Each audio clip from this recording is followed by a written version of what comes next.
नमस्कार मैत्रिणींनो, तुमच्या सगळ्यांचं स्वागत आहे तुमच्या हक्काच्या चॅनलवरती. आजपासून या चॅनलचं नाव बदलून रुचा गांधी मराठी या नावाने हे चॅनल ओळखलं जाईल. अनस्टॉपेबल लाईफ या नावाने ओळखलं जाणार नाहीये. नाव बदलण्याचं कारण असं की बऱ्याच जणांना हे नाव लक्षात राहत नव्हतं आणि या चॅनलचा उद्देश आता इथून पुढे मराठीतून जे काही सुंदर प्रवास किंवा जीवनामध्ये जे काही घडामोडी घडतायत ते शेअर करणं असणार आहे.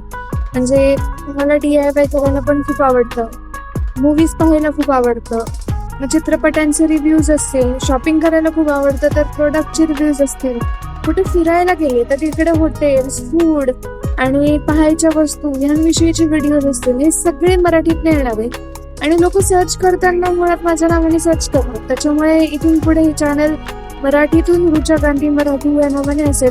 आणि त्याचबरोबर माझं आणखी एक चॅनल आहे बहुचर्चित नावाचं, त्याचं पण नाव चेंज करून आता ते रुचा गांधी जे की हिंदी चॅनल असणार आहे या नावाने आपण त्याची पुढे सुरुवात, म्हणजे ती सुरूच आहे चॅनल ऑलरेडी, त्याच्यावरती पुढे व्हिडिओ टाकायला सुरू करणार. तर दोन्ही चॅनलचं नाव बदललं जात आहे आणि त्याचबरोबर ह्याच्यावरती नवीन प्रकारचे कंटेंट, वेगवेगळ्या गोष्टी तुम्हाला पाहायला मिळतील ह्याचा प्रॉमिस सुद्धा या व्हिडिओतून मी करतेय.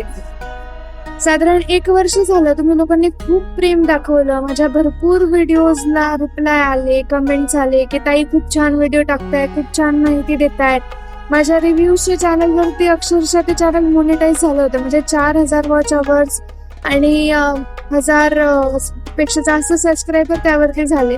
पण मागील काही वर्षभरांमध्ये आर्थिक संकट, त्याचबरोबर शारीरिक संकट, हेल्थ क्रायसिस झालं, फायनान्शियल क्रायसिस झाला, अशा बऱ्याच काही घटना माझ्यासोबत घडल्या. मध्ये कोविड सुद्धा, म्हणजे कोविडमध्ये पण मी व्हिडिओ टाकले होते बऱ्याच, पण त्याच्यानंतर जॉब लागली आणि मग त्याच्यामुळे कामामुळे वेळ देता आला नाही. अशा बऱ्याच घडामोडी घडल्या. माझे तर काही व्हिडिओ शूट करून पडून आहेत. मी गोकर्ण गेले होते, आळंदी गेले होते आणि त्याचबरोबर अशा वेगवेगळ्या ठिकाणी फिरले होते, गोवा गेले होते. तर हे सगळे व्हिडिओ शूट केलेले आहेत पण मला टाकायला सवड नव्हती.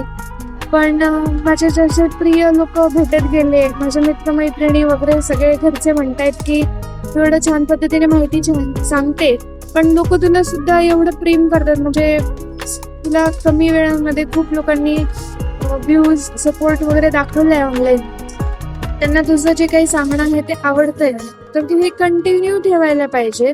त्यांच्या प्रेमाला तू सुद्धा प्रतिसाद दिला पाहिजे, त्यांच्यासाठी तू सुद्धा वेळ काढला पाहिजे. आणि त्याचबरोबर बऱ्याच लोकांनी मला YouTube साठी सपोर्ट पण केलाय. म्हणजे आज सुद्धा जो मी कॅमेरा वापरते तो माझ्या मित्राचा आहे, लॅपटॉप माझ्या एका मित्राचा आहे. त्याच्यानंतर माझ्या मैत्रिणींनी पण भरपूर, कधी कॅमेरा असेल, कधी त्यांच्या फोनमध्ये रेकॉर्ड केलेले फुटेजेस असतील ते पाठवून प्रोत्साहन दिले, कधी स्थळं सुचवून प्रोत्साहन दिले की या ठिकाणी फिरायला जा आणि ह्याचा व्हिडिओ बनव. तर अशा प्रत्येक गोष्टींमध्ये माझे मित्र, मैत्रिणी, परिवार सपोर्ट करत आले आणि त्यांची इच्छा आहे की मी ऑनलाईन रेग्युलर राहावं आणि त्याचबरोबर तुम्ही जे प्रेम दाखवताय त्यामुळे मी आता ठरवलंय की नियमितपणे या चॅनलवरती व्हिडिओ येत राहतील. दोन्ही चॅनलवरती नियमितपणे व्हिडिओ येत राहतील. त्या चॅनलवरती हिंदी लोकांसाठी हिंदीतून व्हिडिओ असेल, या चॅनलवरती आपल्या मराठी लोकांसाठी मराठीतून व्हिडिओ असेल.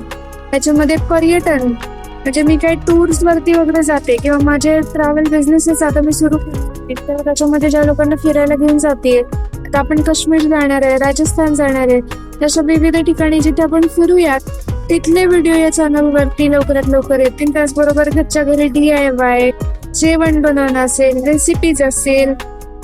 पुण्यातच फेरफटका नावाचे जे एपिसोड्स आपण स्टार्ट केले होते त्याचा बाय द वे एकच व्हिडिओ टाकलाय मी, पण पुण्यातल्या असंख्य गोष्टी हे आपल्या YouTube चॅनलवरती येत राहणार. तर याला असाच प्रतिसाद द्या, अजून लोकांना शेअर करा आणि इथून पुढे नियमित राहण्याचा प्रॉमिस करते. आणि जे झालं, जे वर्षभर मी टाळाटाळ केली आणि मी चॅनल रेग्युलर ठेवलं नाही त्याच्याबद्दल हात जोडून माफी मागते.